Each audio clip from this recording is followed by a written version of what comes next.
மக்கள் தேர்வு செய்யப்பட்ட நமது அரசானது மக்களுக்கு கொடுத்த வாக்குறுதிகளை படிப்படியாக நிறைவேற்றும் அதே வேளையில் மாநிலத்தை இந்த நிதி நெருக்கடியில் இருந்து மீட்பதற்கு பல்வேறு முயற்சிகளை எடுத்து வருகிறது.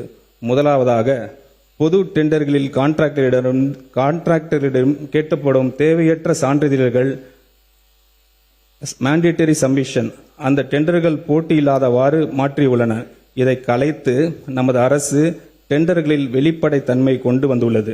இரண்டாவதாக, பல அரசு துறைகளில் அந்த துறையின் கீழ் பதிவு செய்யப்பட்ட கான்ட்ராக்டர்ஸ் மட்டுமே டெண்டர்களில் பங்கேற்க முடியும் என்று இருந்த நிலையை மாற்றி எந்த ஒரு துறையிலும் பதிவு செய்துள்ள கான்ட்ராக்டர்ஸ் தகுதி இருந்தால் பிறர் துறைகளிலும் டெண்டர்களில் பங்கேற்க முடியும் என்ற நிலையை அரசு கொண்டு வந்துள்ளது. மூன்றாவதாக, இளைஞர்களுக்கும் சிறு தொழில் செய்பவர்களும் அரசின் டெண்டர்களில் முதல் முறையாக பங்கேற்க ஏதுவாக குறைந்த மதிப்பில் டெண்டர்களில் உள்ள பல்வேறு விதிமுறைகள் தளர்த்தப்பட்டுள்ளன. இந்த நடவடிக்கைகள் புதிய மற்றும் வளர்ந்து வரும் கான்ட்ராக்டர்ஸுக்கு அரசின் டெண்டர்ஸ் எளிதில் கிடைக்க வழிவகுக்கும். அதே நேரத்தில் டெண்டர்ஸ்களில் ஏற்படும் ஆரோக்கியமான போட்டியின் காரணமாக அரசின் வீண் செலவுகள் குறையும். இந்த முன்முயற்சிகளின் பலன்கள் அனைத்தும் அரசிற்கு கிடைக்கப் பெற தொடங்கிவிட்டன என்பதை மகிழ்ச்சியுடன் தெரிவித்துக் கொள்கிறேன்.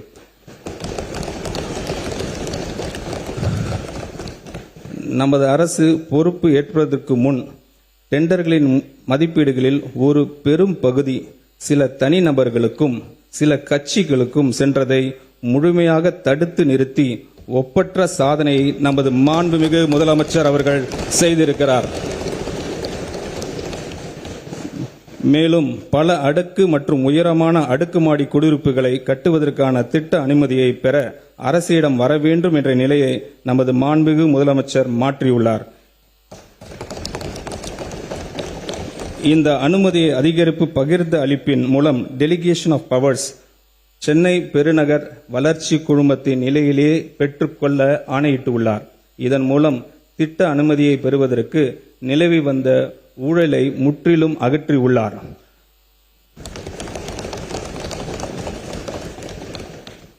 மக்களின் வரி பணத்தில் இருந்து ஒரு பைசா தொடமாட்டோம், தொட விடமாட்டோம், தொட்டால் விடமாட்டோம், இதற்கு முன் தொட்டவர்களையும் விடமாட்டோம் என்பதில் உறுதியாக இருக்கும் நமது மாண்புமிகு முதலமைச்சர்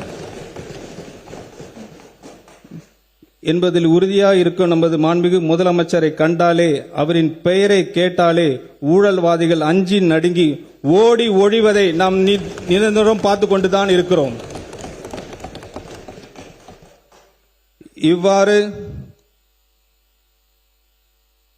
இவ்வாறு பொது டெண்டர்ஸ் மற்றும் திட்ட அனுமதிகளில் நேர்மையான மற்றும் வெளிப்படைத்தன்மை உடைய நிர்வாகத்தின் மூலம் பல்வேறு சீர்திருத்தங்களை கொண்டு வந்துள்ள நமது அரசு நிதி ஆதாரங்கள் பெருக்குவதற்கான முன்முயற்சிகளும் எடுத்து வருகிறது.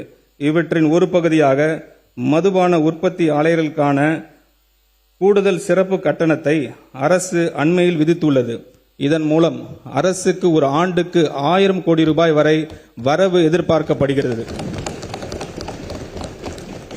அதேபோல் சரக்கு மற்றும் சேவை வரிகளில் நேரடியாக தொடர்புற்ற ஃபேஸ்லெஸ் மதிப்பீடு, பதிவுத்துறையில் நேரடி தொடர்பு, ஃபேஸ்லெஸ் பத்திரப்பதிவு, சுரங்க நடவடிக்கைகள் கண்காணிப்பு, முடிவான எண்ட் டு எண்ட் கம்ப்யூட்டரைசேஷன், தகவல் தொழில்நுட்பத்தின் உதவியுடன் பல முன்னெடுப்புகள் அரசு எடுத்து வருகிறது.